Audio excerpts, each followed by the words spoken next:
Assalamualaikum warahmatullahi wabarakatuh. Perkenalkan, nama saya Rahma Fadila, saya dari kelompok C1. Saya akan menerangkan atau menjelaskan tentang ringkasan yang telah saya buat. Morfin merupakan obat analgetik opioid. Morfin bekerja pada sistem saraf pusat dan memblokir protein saraf yang dikenal reseptor opioid.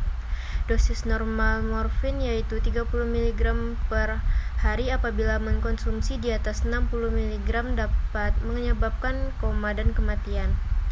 Uji konfirmasi merupakan uji untuk memastikan kembali analit yang telah di-screening atau penapisan.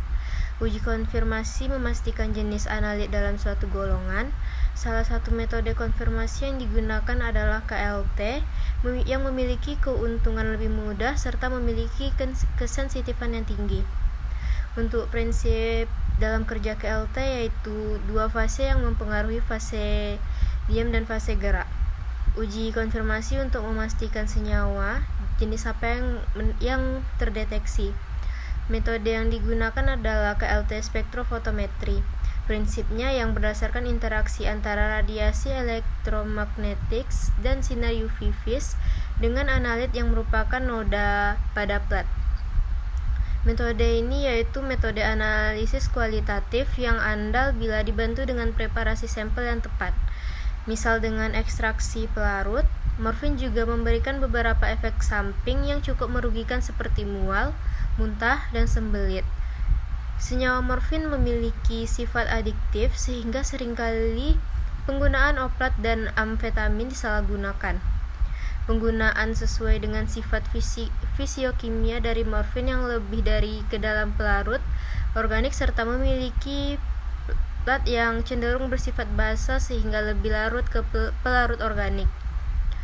Hasil dari Reneu menyatakan bahwa KLT memiliki kemampuan untuk mengkonfirmasi adanya morfin dalam suatu sampel dengan membandingkan nilai KF-HRT dan korelasi spektrum dan mampu memberikan hasil yang sensitif.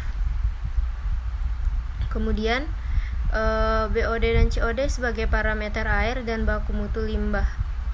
Metode pengukuran BOD adalah mengukur kandungan oksigen terlarut awal DO dari sampel setelah pengambilan.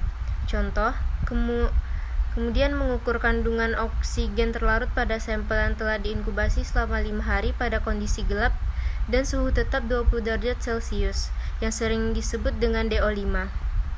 Nilai BOD dapat diketahui setelah waktu inkubasi 5 hari.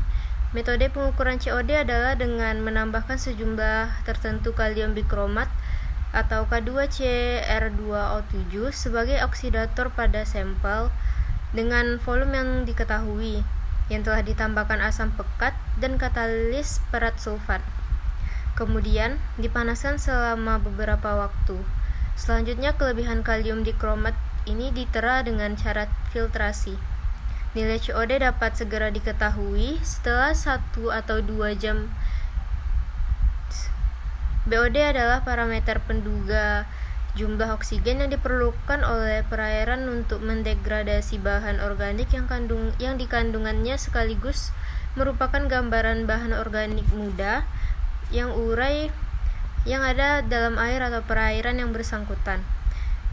Bila uji BOD dilakukan tanpa perlakuan tertentu dan dengan suhu inkubasi setara suhu perairan, maka BOD dapat menggambarkan kemampuan perairan dalam mendegradasi bahan organik. Contoh, COD adalah parameter penduga jumlah total bahan organik yang ada dalam air atau perairan, baik yang mudah urai maupun yang sulit unik. Dengan perbandingan nilai COD dan BOD akan diketahui gambaran jumlah bahan organik persisten atau yang sulit urai yang terkandung di dalamnya. Kemudian kromatografi lapis tipis. Densitometer untuk analisis residu pestisida dalam sawi hijau. Kromatografi lapis tipis merupakan salah satu metode pemisahan yang lebih simpel dan mampu menghasilkan pemisahan yang akurat untuk senyawa-senyawa yang tidak volatil dengan konsentrasi yang sangat kecil dalam satuan mikro atau semi mikro. Menurut Wino Raharjo 2013, penggunaan KCT densitometer untuk penentuan diazinon pada tomat menunjukkan metode ini mampu untuk mendeteksi diazinon sampai konsentrasi 0,33 mg. Menurut Rista tahun 2014, pengukuran berdekatan hasil analis dengan nilai yang sebenarnya dicari menggunakan persen perolehan kembali atau recovery.